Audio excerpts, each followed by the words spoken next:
Se perdeu no olhar, uma sombra que aparece e se vai. Como a dor eu enfrentei por deixar-te, meu Deus, e viver sem direção, caminhando sem tempo. Quero ser servo teu, como faço tuas mãos, Senhor, ilumina onde eu sei.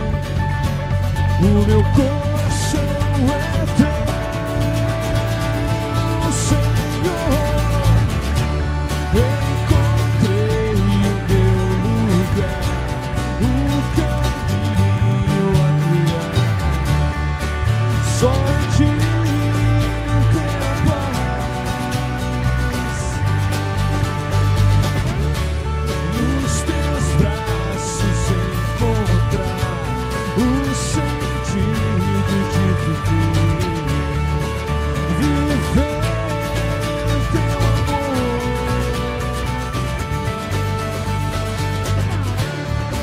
Encontrei o meu lugar. Olá, no programa de hoje estamos recebendo a visita do Dr. Marcos Susskind, presidente do JACS Brasil, e hoje estará abordando a questão das drogas no Brasil e no mundo. E por certo, vocês estão habituados a ouvirem através dos noticiários, rádio, jornal, pela TV, muitas coisas falando, tragédias, falando de famílias, falando de jovens, homens, mulheres, crianças, e a gente fica em dúvida, será que tem alguém fazendo alguma coisa pelos nossos jovens, pelas pessoas? Afinal, nós sabemos que as drogas estão por trás de tudo isso. E essa pessoa, o Dr. Marcos Susskind, estará falando, abordando a você, assinante da NET. Não percam, vamos continuar aí firme. Se você tiver dúvida em alguma coisa, ligue para nós através do e-mail programaabc@netservicos, que terá alguém aqui para tirar suas dúvidas, porque as minhas tirarei agora com o Dr. Marcos. Vamos lá. Obrigado pela presença, Dr. Marcos. Agradeço a oportunidade e espero realmente ter a capacidade de responder as suas perguntas e trazer ao público ouvinte esclarecimentos e, quem sabe, alguma luz sobre alguns dos problemas que nos afligem como sociedade. Eu tenho certeza, eu já ouvi o senhor falar muitas coisas muito relevantes e tenho certeza que o assinante da NET vai ficar muito satisfeito. Mas Obrigado. aqui, o senhor é presidente do JACS Brasil, que é uma comunidade judaica, e a pergunta é a seguinte, né? Nós temos inúmeros programas hoje dentro do Estado, mas por que uma comunidade específica, um programa para trabalhar a dependência dentro dessa comunidade judaica? Há necessidade realmente? Obrigado pela pergunta.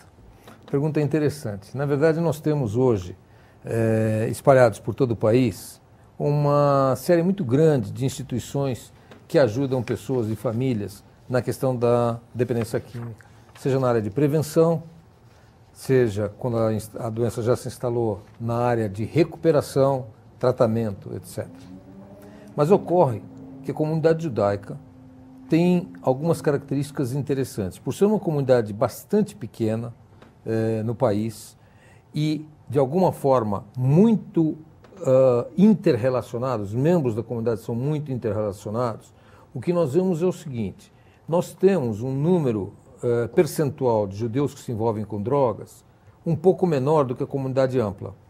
Mas uma vez que se envolvem, a dificuldade de sair das drogas é maior, porque a comunidade judaica tem muita vergonha dos seus problemas e busca esconder esses problemas para que não se tornem públicos, principalmente ao buscar ajuda fora da comunidade. E então o Jacques Brasil foi criado para mostrar para o membro da comunidade que ele tem aonde buscar ajuda e induzir o membro da comunidade que tem um problema para si próprio ou para alguém do seu meio, esposa, marido, filhos, pais, irmãos, que ele pode sim buscar ajuda num grupo como Naranon ou Amor Exigente, se o problema é dele, num grupo como o AA ou o NA, e que a ida a essas instituições não coloque em risco nem a comunidade judaica e nem a própria pessoa. Então, desmistificar esse medo de busca de ajuda e, ao mesmo tempo, complementar, de alguma forma, a parte espiritual, porque a parte espiritual judaica tem raízes nessa religião, na religião judaica. Então, para que ele frequente os grupos e encontre o apoio espiritual nas reuniões do próprio Jacques Brasil. Então, Jacques veio para tentar desmistificar a busca por ajuda que os judeus, em geral, evitavam buscar. Perfeito, muito bem. Mas assim, vocês, dentro das comunidades de vocês, é mais fechada, vocês têm assim comunidades específicas, na qual vocês agregam jovens, familiares. Não seria mais fácil fazer um trabalho, então, de prevenção dentro dessas comunidades? O trabalho de prevenção é uma coisa, o trabalho de recuperação é uma coisa bastante diferente. Você já está falando sobre Quando a gente fala em prevenção, é mais fácil encontrar ouvidos dispostos a ouvirem.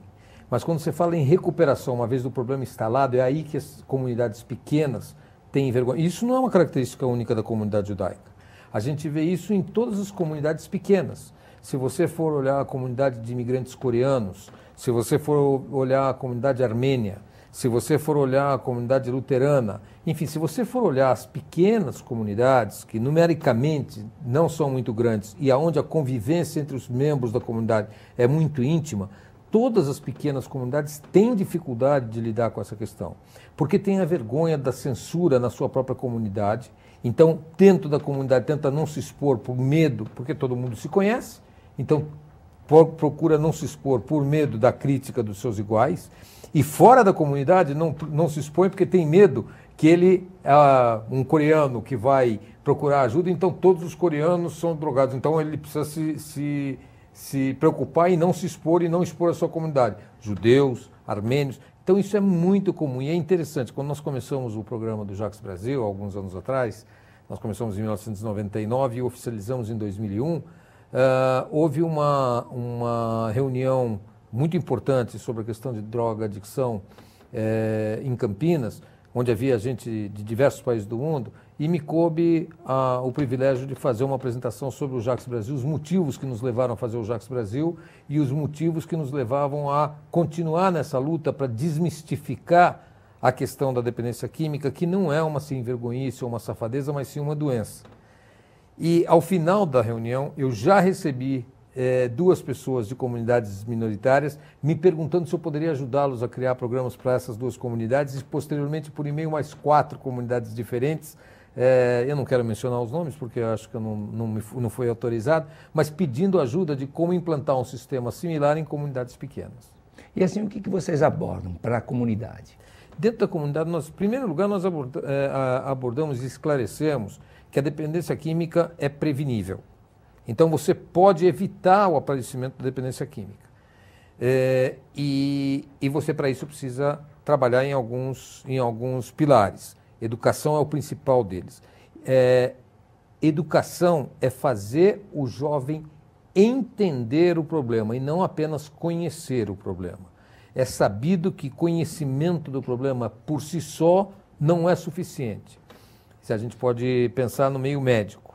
Será que tem algum médico que não sabe que o cigarro vai causar problemas respiratórios, pode causar problemas circulatórios, pode causar problemas cardiológicos? Os médicos sabem disso, como o leigo também sabe. E, no entanto, há médicos que fumam. Então, o conhecimento por si só não é suficiente. É preciso uma atitude de defesa contra as drogas. E nós trabalhamos isso na prevenção. No caso da doença já instalada, nós tentamos mostrar para os membros da nossa comunidade e também da comunidade ampla que dependência química é uma doença.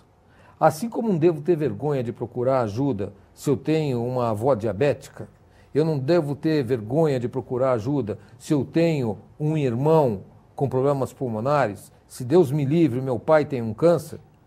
Se eu tenho um filho com um problema de drogas, ele tem uma doença. O que acontece é que é um estigma muito forte de que dependência química é safadeza, é marginalidade, é sem vergonhice. Não é. A dependência química leva à marginalidade.